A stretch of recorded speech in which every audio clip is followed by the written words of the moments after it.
반갑습니다. 페페 아빠입니다. 이번 영상 이제 제2의 트롤코인 찾는 방법 좀 깔끔하게 좀 말씀을 드릴게요. 그리고 어떻게 보면 뭐 정답은 없다라는 것도 말씀을 드리고 싶고, 지금 제가 분류를 해놓은 포트폴리오가 덱스 쪽에만 한 40가지 정도로 분류를 해놨습니다. 예를 들어서 그 특정 테마, 올해 좀 이제 주목을 받을 만한 테마들을 좀 이제 분류를 해놨어요. 트롤베이스와 같이. 제가 트롤베이스를 분석을 했을 때도 페페 더 프로그 이제 뽀첸에서 나왔던 이제 두 번째로 가장 언급이 많이 됐던 트롤베이스가 유력한 후보가 될 것이다, 이런 것들처럼 꽤나 좀 이제 그나마 좀 이제 올해 좀 테마가 될 수 있고 괜찮을 것들을 좀 분류를 해놨어요. 시가총액이 좀 적은 애들 위주로. 근데 아직은 좀 시기가 좀 빠르죠. 지금은 기회비용이 떨어져서 저는 본격적으로 시작이 되는 구간들을 편승하는 편이어서, 그 전에 그 인내가 그렇게 길진 않아요. 인내가 길지 못해가지고. 그리고 단기적으로 봤을 때 이제 이 트롯베이스 같은 경우에도 고점 대비 50%는 기본으로 하락을 하니까 감히 이런 것들을 덱스에서 미리 사둘 필요가 있을까? 이런 생각도 들기도 해요. 하락률이 너무 세니까 이제 막 시작하는 진짜 장이 왔을 때면 상관이 없는데 좀 빠른 것 같다라는 느낌이 듭니다. 그렇기 때문에 지금 영상들을 미리 이렇게 찍는 거예요. 그때는 이제 실전이죠. 5월달부터는 실전이니까. 그러면 이제 민코인들 중에서 어떠한 트릭이 있을까? 가장 먼저 첫 번째로 덱스툴에서 보이는, 아니면 트위터나 이런 것들이 활동이 활발하다고 무조건 민코인이 올라가는 건 아니에요. 그냥 세력들 마음입니다. 돈 많은 세력들 마음이에요. 이것도 어쨌든 메인 알트들도 마찬가지일 텐데, 그 큰 판이 비트코인, 이더리움은 큰 세력들이고 민코인은 좀 작은 세력들, 조막손. 어떻게 보면 규모가 비트코인은 1000조가 넘잖아요. 근데 민코인은 해봤자 뭐 이제 1, 2조밖에 안 되는데 순간적으로 뭐 이제 10조짜리도 하나가 나올 수도 있고, 도지랑 시바처럼. 근데 여기에서 이제 어떤 식으로 트릭들을 주냐면, 최근에 나왔던 트롯베이스 같은 경우에는 원래 이제 코인마켓캡에서 트롯베이스를 이제 트위터 공식 홈페이지를 가보시면 X로 바뀌었죠. 과거의 트위터로 이제 이렇게 업데이트가 되어 있습니다. 그러니까 이제 6월 17일 날 이제 딱 끊긴 걸로 되어 있어요. 그리고 최근까지만 해도 덱스툴에서 들어가 보시면 이 팔로우 7,266명짜리 트위터로 접속이 됐습니다. 근데 재밌는 게 일론 머스크가 트롤 셰프 이렇게 언급을 하고 트롤코인이 100배 가까이 상승을 했잖아요. 그 과정이 있고 난 뒤에 어떤 걸로 바꿨냐면, 최근에 딱 덱스툴이나 이런 데 가보시면 트롤 베이스 새로운 또 트위터 계정으로 바꿨습니다. 어떻게 보면 최근에 좀 활발하게 활동을 하고 있는 것처럼 보이죠. 그러니까 이게 트릭이라는 겁니다. 그러니까 이게 나중에는 완벽해질 때는 코인마켓캡도 업데이트를 할 수도 있겠죠. 트롤뿐만 아니고. 어디로요? 여기로. 그럼 왜 이걸 업데이트를 굳이 안 하냐? 이걸로 들어가서 보면 활동을 안 한 것처럼 나오니까 다 죽은 프로젝트구나 이렇게 하고 넘길 수가 있거든요. 지금 워낙 또 이제 이 사칭들이 많다 보니까 트롯베이스를 검색을 하면 뭐 진짜가 뭔지 모를 정도로 되게 많아요, 트위터에. 그게 가장 큰 문제인데, 그것들 때문인지 오히려 관심들을 좀 이제 덜 할 수도 있는 그런 전략이 될 수도 있는 거고, 딱 이제는 보이더라고요. 이제는 얘네들이 어떻게 이제 개미들을 최대한 많이 좀 안 타게 하는 건지. 뭐 트롤도 나중에 가면은 뭐 몇 개월 뒤에 더 갈 수도 있겠는데, 뭐 트롤뿐만이 아니고 그때는 다 가는 시기니까. 그래서 이런 식으로 이제 무조건 트위터 활동이 활발하다고 꼭 그게 정답은 아니다. 왜냐면 원래는 이 계정들을 다 노출을 시켰는데 뒤에서 그냥 조용히 부계정을 만들어 가지고 활발하게 활동한 것들을 그 뒤에 나중에 연결을 해버린 거죠. 그러니까 겉으로 봤을 때는 저희가 뭐 어떤 활동들을 하고 있는지를 모른다는 거예요. 몰라. 이렇게 활동을 안 하는 것처럼 보일 수는 있는데, 다른 뭐 이제 마케팅이나 이런 것들을 준비를 하고 있을 수도 있다. 그리고 나서 코인 가격들이 올라갔을 때 그때 공개를 할 수도 있다라는 겁니다. 그러니까 이제 표면적으로 보이는 활동들이 활발하면 나쁜 건 없는데 활동을 안 한다고 그게 또 이제 죽은 프로젝트는 아니다라는 겁니다. 또 이제 민코인 불장들을 좀 준비를 할 수도 있는 거고. 근데 그 중에서 제가 왜 이더리움을 좀 이제 말씀을 드리냐면 지금 당장에는 볼륨이 그렇게 크진 않아요. 작년에 페페 코인 덱스 거래소 볼륨만 해도 2천억이 좀 넘었거든요. 그때 이제 바이낸스 이런 데 상장하기도 전에 2천억이 넘었는데 최소한의 이번 장은 그때 대비해서 그때는 비트코인이 25,000달러였으니까 지금 비트코인은 5만 달러니까 최소한의 4천억, 5천억 정도 찍히는 날이 본격적인 시작이 될 것 같습니다. 그럼 이렇게 볼륨들 많은 거 많은데요? 라고 물어보시면 이런 WETH 이런 계열들은 빼고요. 스테이블 코인이나 WBTC, 비트코인 좀 랩핑된 그 이더리움이라는 뜻인데 이런 애들 빼고 민코인이 한 3천원, 4천원 찍히는 날부터가 본격적인 시작이다. 그러면 지금은 사실 본격적인 시작이 되지 않았습니다. 맛보기입니다. 맛보기고 굳이 지금 어쨌든 진입을 해도 좋을 애들도 있을 거예요. 근데 이제 조정들이 왔을 때 또 시원시원하게 오다 보니까 그걸 매일같이 보고 있기가 되게 힘들 수도 있어요. 그래서 제가 적기라고 하는 게 덱스는 4월달, 5월달이 되게 좋다라고 좀 말씀을 드립니다. 본격적으로 시작됐을 때는 하루하루 변동성이 되게 빠르거든요.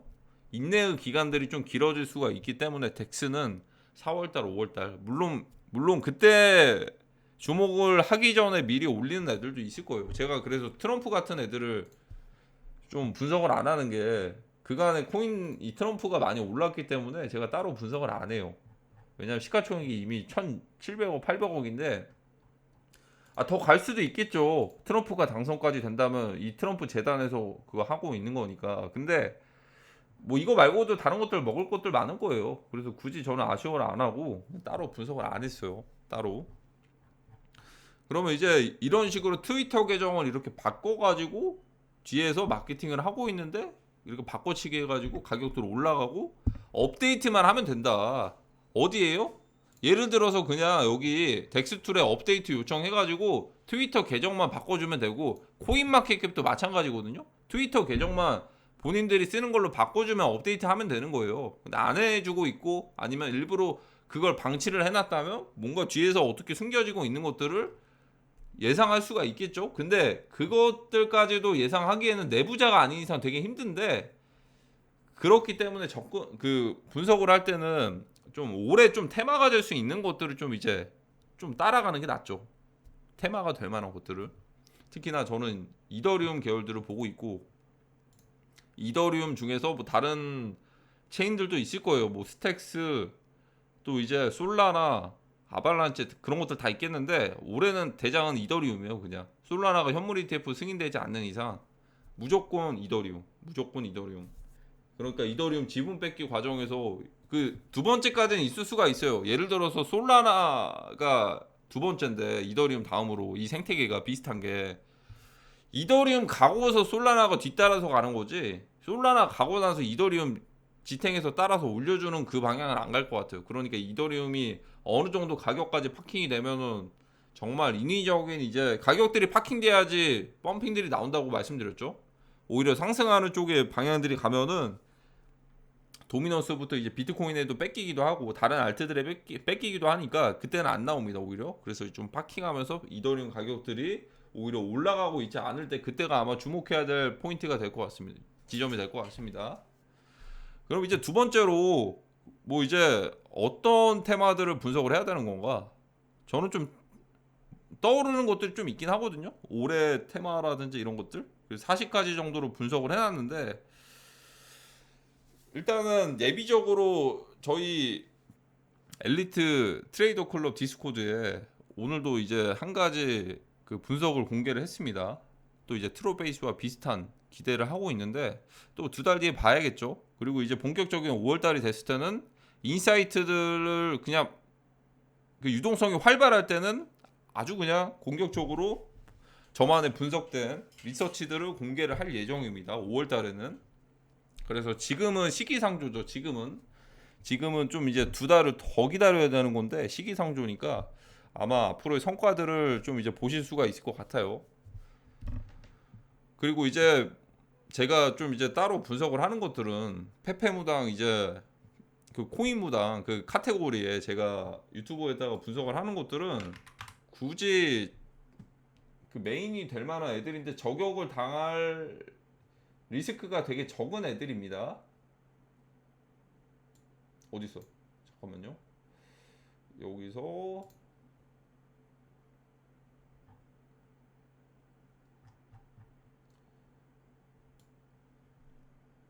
여기 코인무당 페페 코인 리서치 있죠? 이거는 거의 메인 알트들만 좀 다룬 거니까 여기에 민코인도 있는데요.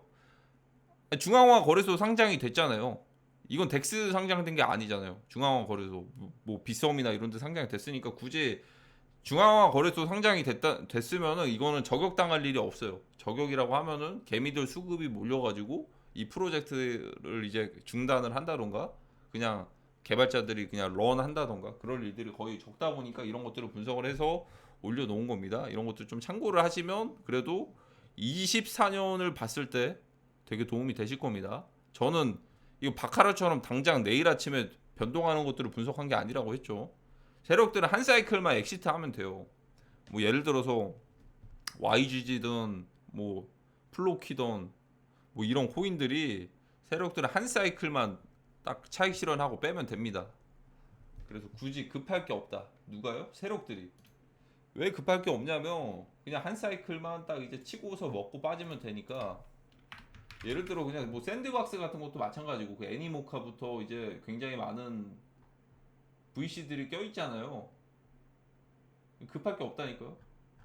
간단하게 보여드리면 아니 그냥 한 사이클만 딱 먹고 빠지면 된다 이 말입니다. 그쵸? 한 사이클만 굳이 막 이거를 막 두 탕 세 탕 막 이런 식으로 사이클을 이렇게 만들지 않고 오직 한 사이클만 만들면 된다. 그래서 24년에는 이런 것들을 저는 노리면서 분석을 하는 것도 있어요. 근데 지금 당장의 얘기는 아니에요. 24년입니다. 24년. 근데 이제 덱스에서 그러면 또 추가적으로 좀 말씀해드리고 싶은 게 팁이 일단은 지금은 이더리움 가스비가 비싸니까 한번 솔라나로 한번 경험을 해보세요. 솔라나 가스비가 없거든요. 근데 여기도 제가 좀 허점을 좀 말씀드릴게요. 솔라나도 얘네가 좀 심한 게 솔라나가 수수료가 없으니까 제가 경험을 했던 거거든요. 직접 눈으로. 그 미로라는 코인이 있어요. 그래서 얘네가 짝퉁으로 니로를 만들었어요. 그냥 M을 N으로 바꾼 거죠. 그리고 그 미로 강아지 캐릭터를 색깔을 흰색으로 그 화이트 톤으로 바꿔가지고 그래서 니로를 만들어가지고 고점에서 고점 대비해서 엄청 크게 펌핑을 합니다. 그리고 어떻게 됐냐? 마이너스 99% 토막을 냈어요. 근데 이런 게 한둘이 아니에요. 솔라나 계열 중에서 이런 애들이. 거기에 대한 이유가 뭐냐면 어떻게 보면 기존의 알트코인들, 잡코인들 펌핑하던 마켓 메이커들 있죠. 세력들. 그게 아마 그냥 솔라나 덱스로 넘어온 것 같아요. 제가 볼 때는 어떻게 보면은 불장 때는 좋거든요. 왜냐면 이런 사람들이 유동성을 공급해주고 좀 볼륨들 변동성을 만들어 주니까. 근데 테스트 과정인 것 같아요. 이거는 솔라나가 수수료가 없다 보니까 이렇게 본인들 자금들 써가면서 자전거래처럼 뭐 거래량 트랜잭션 많게끔 만들어가지고 가격들을 올리고 그리고 어차피 버릴 프로젝트면 코인들 무한으로 본인들이 가지고 있을 거 아니에요. 올리고서 그냥 계속 파는 거예요. 계속 파는 겁니다. 그러면 이 올리는 과정에서 볼륨들이 막 이때 막 1, 200억씩 찍혔거든요. 그게 왜 가능하냐면 수수료가 무제한이니까 자전거래로 본인들 걸로 사고 팔고. 그러니까 이제 덱스 전용 세력들의 마켓 메이킹 봇이 나온 것 같아요. 그리고 그걸 이더리움으로 테스트하기에는 MEW 봇인가 그것도 있거든요. 샌드위치 기법으로 막 이제 중간에 끼워 놓고서 거품들 좀 이제 팔아 넘기는 그런 것들도 있기 때문에 그런 것들이 솔라나에는 없으니까 이더리움에 굉장히 많고 이더리움에 있거든요. MEW 봇이. 그걸 좀 간단하게 좀 마지막쯤에 설명을 드릴게요. 그래서 이런 것들 좀 테스트하려고 이제 솔라나에서들 많이들 하는 것 같아요. 좀 앞으로 5월달, 4월달에는 긍정적이겠죠. 이런 마켓 메이커들까지도 어쨌든 유동성을 공급을 해주는 사람들이니까. 근데 솔라나 같은 경우에는 보실 때 이런 애들이 굉장히 많다는 거.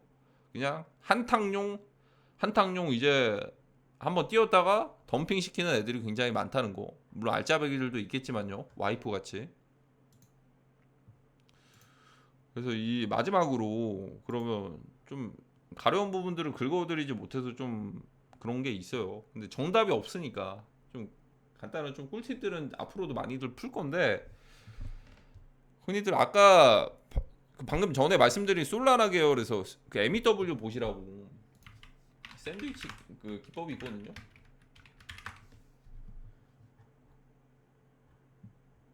MW인가? MEV 맞아, MEV. 그래서 이제 가장 거래들이 많은 것들을 만약에 보시면 중복되는 계정들을 보실 수가 있거든요. 한 번쯤 거래를 하시다가 자 보시면 여기 보이시죠?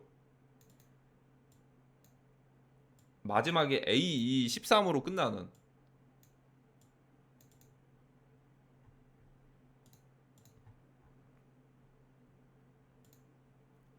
이것도 굉장히 중요합니다. 그래서 이게 왜 속임수가 될 수가 있냐면, 덱스 거래하시다가 이런 윗꼬리들 아랫꼬리들 본 적 있으십니까? 윗꼬리 아랫꼬리 이런 것들이 뭐냐면 샌드위치 공격이라고 해서, 예를 들어서 저희가 덱스에서 수화음 요청을 합니다. 나는 매수를 하고 싶어서 수화음 요청을 해요. 그러면 이 MEV 봇들이 그 트랜잭션을 빠르게 읽어내는 거예요. 어쨌든 제가 제출하면은 그게 바로 실행되는 게 아니거든요. 그러니까 제가 만약에 간단한 원리가, 가스비가 비싼 애들 먼저 체결을 해줘요. 수압하실 때 가스비 비싼 사람 먼저 수압해줍니다. 좀 빠르게. 가스비가 비싼 건 수수료를 더 많이 내니까 이 사람을 체결을 해줘요 먼저. 그러면 뭐냐면 제가 사고 싶어요. 제가 사고 싶어가지고 이 수압을 합니다. 그럼 트랜잭션 좀 기다렸다가 수압이 되거든요. 근데 이거를 빨리 읽어내는 거예요. 어떤 게요? MEV 봇이, 샌드위치 기법으로. 그래서 MEV 봇이 이 트랜잭션을 먼저 읽어내가지고 나보다도 더 빠르게 체결할 수 있을 정도의 가스비를 더 지불해서 먼저 체결을 시킨다. 어떻게? 본인들의 물량을 중간에다가 끼워 넣어가지고 샌드위치처럼 끼워 넣어서. 그러면 실질적으로 원래였으면 내가 샀을 때는 이 정도 호가 단위를 손해보고서 샀을 건데 이렇게 윗꼬리를 달고서 사게끔 만드는 거예요. 누가요? 이 봇들이, 요놈들이. 이더리움만 이 봇 돌아가는 것만 이제 얘네들 하루 추정 수익이 1000만원이 넘는데요. 몇천만원이. 이 계정에만 거의 122 이더리움이 있는데 계속 거래들 계속 하잖아요. 이 요놈 서브웨이.ETH 얘네가 이 MEV 보신데 자동으로. 그래서 이제 덱스에서 윗꼬리 아랫꼬리들을 보시는 걸 보시면 얘네들이 차익 실현을 할 수 있을 때마다 다 이제 이 트랜잭션 보내가지고 거래들을 하는 거예요. 그래서 어떤 코인이든 상관이 없어요. 그러니까 본인들이 만약에 이 덱스의 유동성 풀에 공급된 물량들을 체크를 하고 윗꼬리 아랫꼬리를 만들어낼 수 있을 상황이면은 그냥 샌드위치 이 끼워 넣어가지고 내가 원래였으면은 이 정도 가격에서 살 수가 있어요. 난 주문 체결을 했으니까. 근데 그게 아니고 이 가운데에다가 본인들의 그 물량들을 아주 빠르게 샌드위치로 채워서 이제 사고 팔고를 넣으면은 이 원래 여기에서 호가에서 체결이 됐을 가격이 이렇게 체결이 돼버리는 거죠. 샌드위치로 그냥 물량 끼워 넣어서 팔아버리는 거예요. 어떻게 해요? 트랜잭션을 빠르게 읽어내서 가스비를 더 이 사람보다 체결되는, 이 원래 우리가 원래 살려고 했던 사람보다 체결되는 거를 조금 더 빠르게 체결될 정도만 가스비를 높여가지고 올려서 자동으로 체결을 시켜서 물량들을 넘긴다. 이런 것들도 좀 조심하셔야 될 것 같아요. 그래서 이 슬리피지나 이런 것들 좀 설정하고 가스비 설정해가지고 손해 안 보고서 구매하는 방법도 그 다음 영상 때 한번 알려드릴게요. 근데 아직은 덱스 막 대불장까지는 아니니까 2월달이니까 지금은. 그래서 이런 덱스 거래소 차트들을 보시면 이거 윗꼬리들 뭐야, 고래가 실수해서 매수한 거야? 이렇게 생각을 할 수도 있어요. 무슨 말인지 이해되셨죠? 그러니까 거래량이 이게 부풀리기예요. 거래량 부풀리가 될 수도 있는 게 이거 누가 보면은 1억 8천만 원치를 민코인을 샀네? 이거 윗꼬리 계속 달리면서 샀네? 이렇게 볼 수가 있는데 그게 아니고 MEV 봇 샌드위치 기법으로 만들어진 가짜 거래량이나 마찬가지다. MEV 봇. 그래서 이 윗꼬리들이 민코인을 매수했다는 게 아니고 그냥 하나의 그 MEV 봇에 당한 개미들이 나온 거나 마찬가지라고 지금은 그렇게 볼 수가 있어요. 물론 이것들을 그 이상을 뛰어넘을 정도의 가격들이 상승하면 사실 뭐 호가 단위를 이렇게 손해를 보고 사더라도 올라가면 상관이 없는 건데 지금은 그 정도의 상황은 아니니까. 그래서 이 MEV 봇도 좀 주의를 하시면 될 것 같습니다. 그러면 다음 영상 때 더 알짜배기들을 가지고 오겠습니다. 덱스 관련된 마지막 3강이 될 것 같아요. 이번 영상은 여기까지 하도록 하겠습니다. 감사합니다.